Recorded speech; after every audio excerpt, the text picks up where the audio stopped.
mathematics at the University of Cambridge for 30 years. He's the 2009 recipient of the Presidential Medal of Freedom and co-author of a brilliant and controversial new book, The Grand Design. And we welcome him back to Larry King Live. We have a series of questions planned. Let's get right to it. Stephen, why is it important to find the grand design of our universe? I believe everyone should have a broad picture of how the universe operates and our place in it. It is a basic human desire, and it also puts our other worries in perspective. You say that science can explain the universe without the need for a creator. Well, what is that explanation? Why is there something instead of nothing? Gravity and quantum theory cause universes to be created spontaneously out of nothing. You write that because there is a law such as gravity, the universe can and will create itself from nothing. Will you tell me how that law came into existence? Gravity is the consequence of M theory, which is the only possible unified theory. It is like saying, why is 2 plus 2 4? I guess simply put, do you believe in God? God may exist, but science can explain the universe without the need for a creator. So he may exist. I'll pick up on that with the panel. Your book has stirred a lot of controversy. Why do you think people react so strongly to your contention that it's not necessary to invoke God to explain the creation of the universe? Science is increasingly answering questions that used to be the province of religion. One of your colleagues at Cambridge says that science provides us with a narrative as to how existence may happen, but theology addresses the meaning of the narrative. How do you respond to that? The scientific account is complete. Theology is the necessary.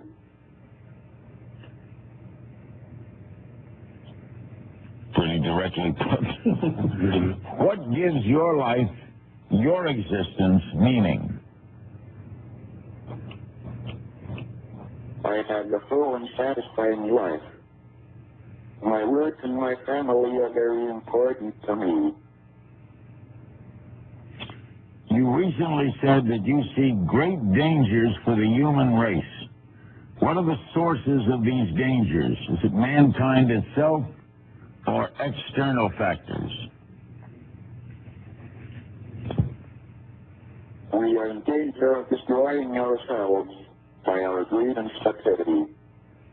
We cannot remain looking inwards at ourselves on a small and increasingly polluted and overcrowded planet.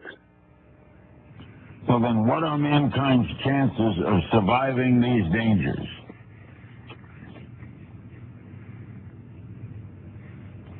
If we can get through the next few hundred years, we should have spread out into space. Then, an isolated disaster will not wipe out the entire human race.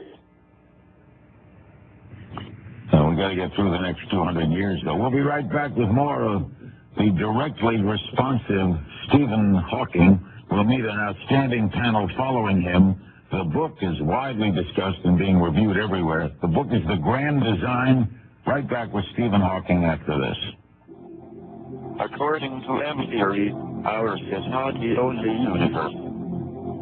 Instead, M theory predicts that a great many universes were created out of nothing. Their creation does not require the intervention of some supernatural being or God. Rather, these multiple universes arise naturally from physical law. They are a prediction of science. We're back with Stephen Hawking. He's in Cambridge, England. He's the co-author, and we're going to meet the co-author. in a little while, of the grand design. You have written, Stephen, that time travel was once considered scientific heresy. How likely is it that time travel will one day become a reality?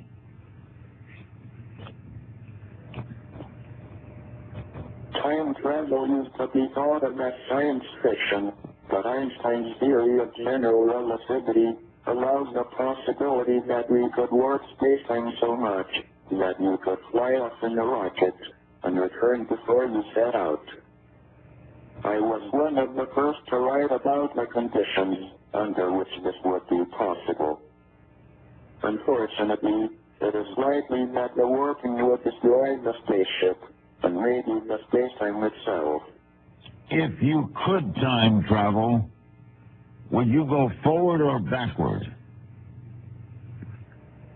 I would go forward and find if M theory is indeed the theory of everything. Do you have a hero? Who is your hero, and if so, why? Galileo, the first modern scientist who realized the importance of observation. I feel closest to him because he followed his nose and was a bit of a rebel. You have said that experiencing zero gravity is one of the most meaningful experiences you've ever had. Why? Zero gravity was amazing. I could have gone on and on. Being confined to a wheelchair doesn't bother me, as my mind is free to roam the universe, but it felt wonderful to be weightless.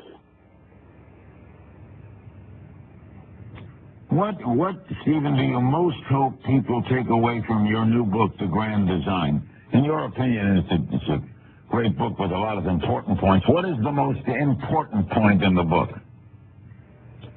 That science can explain the universe, and that we don't need thought to explain why there is something rather than nothing, or why the laws of nature are what they are. What quality or lesson would you most like to pass on to your children? Look up at the stars, not down at your feet. Succinct. And Stephen, finally, you are 68 years old. You'll be 69 in January. Your many admirers always worry about and wonder about your health. So can you tell us how you're doing? When I was first diagnosed with ALS, I was given 2 years to live. Now, 45 years later, I'm doing pretty well. Stephen Hawking, who we trust will be with us for many, many years to come, with many more books to come, with many more thoughts to come. We thank him very much. Stephen Hawking, theoretical physicist, Lucasian professor of math at the University of Cambridge for 30 years, the 2009 recipient of the Presidential Medal of Freedom, and the co-author of the new book, The Grand Design. What do scientists and people of faith think about Hawking's theories? We'll find out that, and we'll meet the co-author of the book next. Only a very few would allow creatures like us to exist. Thus our presence selects out from this vast array only those universes that are compatible with our existence. Although we are puny and insignificant on the scale of the cosmos, this makes us in a sense the lords of creation.